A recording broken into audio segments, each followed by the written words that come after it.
throughout the morning, and even last night on the 10 o'clock news, we have been sharing the story of Andrew and Savannah. 2 children, 2 stories, 1 connection. Their families are here this morning. You're going to meet them in a moment. But first, Mary Barrett is back with more on this incredible story, Mary. Stacy, the connection between these 2 families is something many will never experience. This 4-year-old from Jacksonville Beach will never get to meet the little girl who saved his life. Savannah was killed in a car accident when she was 10 years old. Her liver was given to Andrew Kozlowski when he was just 13 months old, and it is the reason that he's alive today, more than 3 years after Savannah's death. And Andrew's life-saving gift, we helped these 2 families meet, flying in Savannah's mom, Sheila, from Arkansas. I'm nervous and I'm very excited. It's been 3.5 years in the making, so we're ready. They were ready, all right. The families met at the airport. The mothers shared an emotional hug. There you see it there, knowing they had a unique bond. Little boys brought flowers. It was, and everyone joins us now. Sheila, Andrew, his mom, dad, and brother Harrison. And we appreciate all of you just letting us share this story. Stacy, this is an incredible bond, an incredible connection. Probably a lifelong one. I think you would agree, Sheila. Yes, it is. Yeah. Let me ask you first, Michael and Cheston. We see your little cutie here. How's he doing? He's doing awesome. I mean, incredible. The doctors say that if they had the ideal patient, that he would be at. And he's giving us a little smile right there. I know. I was going to say, he is just a little ham, I got to say. And he just brings so much joy to your life. How does it feel to share with Sheila this little part of Savannah? It's awesome. It's awesome. And we just hoped that Andrew would bring her joy. Sheila, the decision you had to make to donate Savannah's organs had to be a very painful one. At what point did you say this is the right decision for our family? The Aurora Foundation asked me about it because the doctor then told us that she had no brain activity whatsoever. So she asked us if we wanted to be thinking about donating her organs, and I just looked at Savannah. Then I looked back at Lisa, and I said yes. Just it didn't even hesitate. No.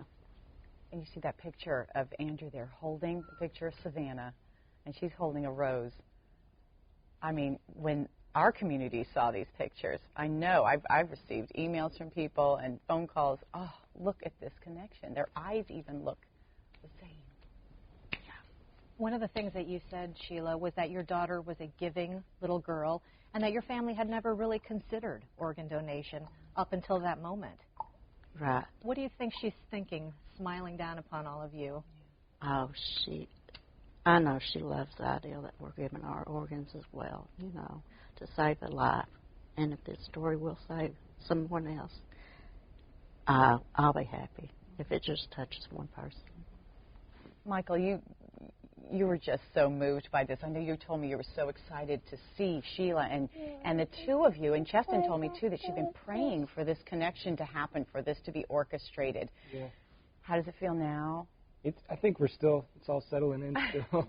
You know, we hoped for so long to meet Miss Sheila, and you've got to go through a process to communicate through an organization, because it's just probably not real safe to cold call up your donor's mom, but we didn't know when it would happen, and when it happened, I think probably the most exciting part is the letter that you sent us. You probably spent a long time putting that together, because she gave us some really key pieces about Savannah and her personality and who she was, and that was the first time that we had heard about Savannah. And Sheila, tell us a little bit about the letter that you sent, and you sent it at Christmas time. I sent them a Christmas card, which I had to call and get their address because I had lost it. And I just thought they'd like to know a little bit about Savannah, what she done and all, because she was a cheerleader. She liked pageants. She liked giving gifts. She'd wrap up little things of her own just to give at Christmas time, you know. She was just all about giving. And part of the process, I know, is they have to wait like a year after the transplant is done, then to have the choice of contacting the families, the recipients. Have you contacted other families that Savannah's organs have gone to? I have heard from one man. He had gotten her right kidney, And I stay in touch with him every year. Thanksgiving and Christmas, I call him up, and we stay in touch every year. Well, you must feel like you have an extended family now. Yes. Justin, Yes. let me ask you this question. What's it like to know that your sweet little boy is continuing the life of her sweet little girl? I think it's awesome. I think it's awesome. This whole experience has been incredible. I mean, life is about sharing hard times with other people. I think that's why we go through trials, so that we can really share in the joy that comes from trials, because there's always joy. So I'm just excited that we got to share that with Sheila, because her experience was really rough. But I think even she would say there was joy from people just loving you and carrying you when you really couldn't carry yourself. So Andrew, how you doing? Are you happy? What is it that you love to do most now? I saw you playing out in the backyard. Playing soccer. Soccer. He's so good at soccer. And you were telling me, Cheston, what a thrill it is. And Sheila, I mean, when Cheston and Michael saw this little boy on the operating table, and they didn't have any idea if their little boy would make it, and you helped make that happen. Savannah, too. Yes. And Andrew, your little brother, I bet you terrorize him, too, right? Yes. The two of you terrorize one another, and Mom and Dad in the process.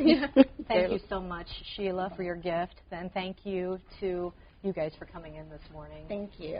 Thanks It's for having been us. a blessing meeting them. I'm sure. And watching this connection. And I think the thing I took away from meeting Cheston and Michael is they're very faithful, spiritual people. And then I met Sheila, and she is too. And the bond that they share, and they both were praying for this to happen.